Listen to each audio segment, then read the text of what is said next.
Good morning all. In this lecture we will learn something about population of genetic algorithm. So as we have already discussed, what is population? So population is the set of solutions. So population is the subset of solution in current generation, or we can say it's a set of chromosome or set of individuals. The population is usually defined as a two-dimensional array. Size population or size x is the size of population or number of individuals in the population and chromosome size. So size of population will be defined by total number of individuals in that population, and size of chromosome will be defined by total number of genes in that individual. So in this population the size will be 4/6, as there are 4 individuals and 6 genes in each and every chromosome or individual. So there are some important things to be kept in mind when we are talking about genetic algorithm. First is diversity. Diversity of population should be maintained, otherwise it might lead to premature conversions. So as we have already discussed in previous lectures कि diversity जो है that is very important, जो कि हम maintain करते हैं through mutation. So diversity mutation के through हम क्या करते हैं, generation में diversity लाते हैं. That means we want variations in generation, और variation good variation, like कि एक generation का जो fitness score निकल रहा है, next generation का फिटनेस स्कोर बेटर होना चाहिए फ्रॉम द प्रीवियस जनरेशन. अगर सेम तरह की जनरेशन्स आएंगी तो जो हमारा पॉपुलेशन है वो प्रीमैच्योरली कन्वर्ज हो जाएगा. Second thing is the population size. Population size should not be kept very large, it can cause genetic algorithm to slow. So it is very definite कि अगर हमारा पॉपुलेशन का साइज बड़ा होगा तो it will take lots of time to process that population. Cause जब हम genetic algorithm apply करते हैं किसी इनिशियल पॉपुलेशन पर, तो there are various phases as we have already discussed.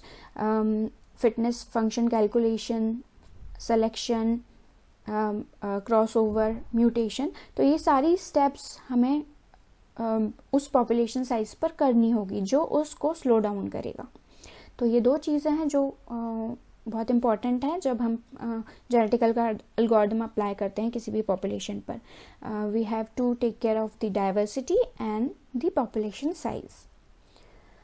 Second, population initialization. So basically there are two primary methods to initialize population in genetic algorithm.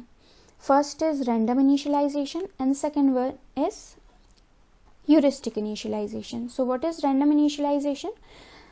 अभी तक जो हमने एग्जाम्पल्स देखे हैं वो हमने रैंडम इनिशियलाइजेशन के थ्रू देखे हैं. तो in random initialization what it does, it populates the initial population with completely random solution.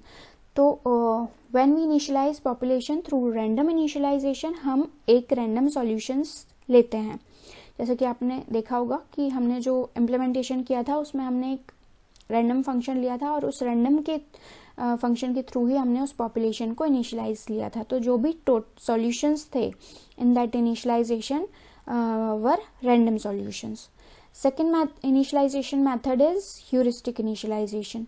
So it populates the initial population using a known heuristic for the problem. तो इसमें जो हम solutions लेते हैं वो रैंडम नहीं होते हैं, वो ह्यूरिस्टिक बेस्ड होते हैं. किसी भी गिवन प्रॉब्लम के लिए नॉन ह्यूरिस्टिक्स को हम यूज़ करते हैं for population initialization. But it has been observed that the entire population should not be initialized using heuristic as it can result in population having similar solution.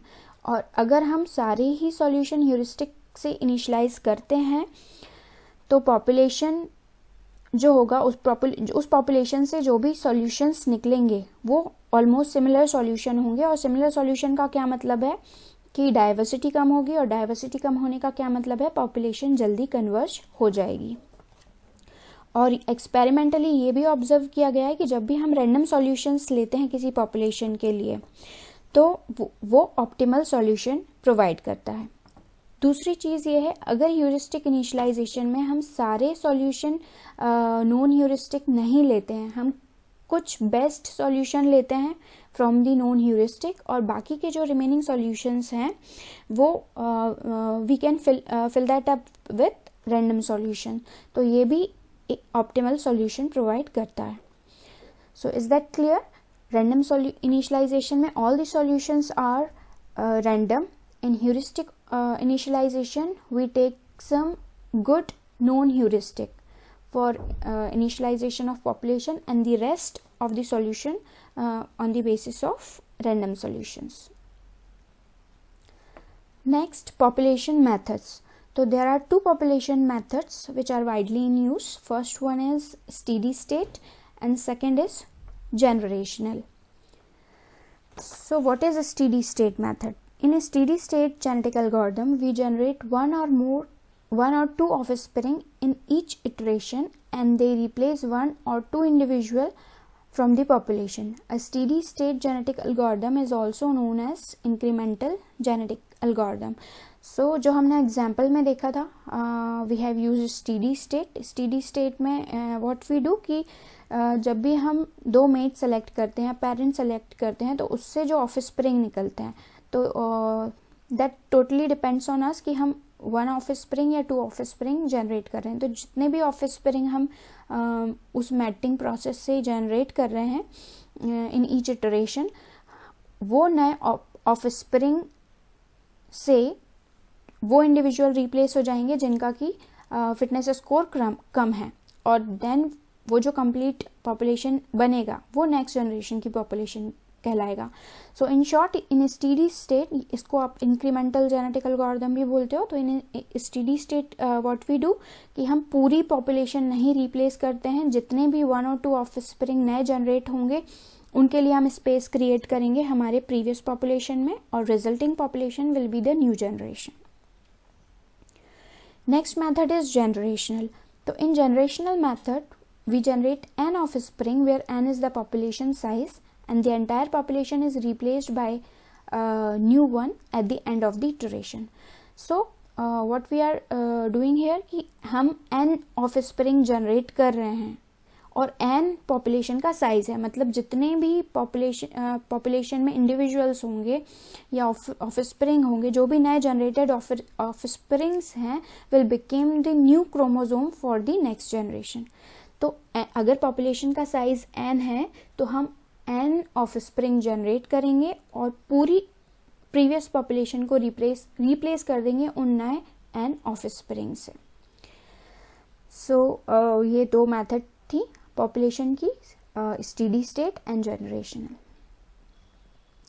तो hope आपको जो population part है genetic algorithm का वो समझ में आया होगा. नेक्स्ट पार्ट जो है that is fitness function and other phases of genetic algorithm हम नेक्स्ट लेक्चर में देखेंगे. Thank you.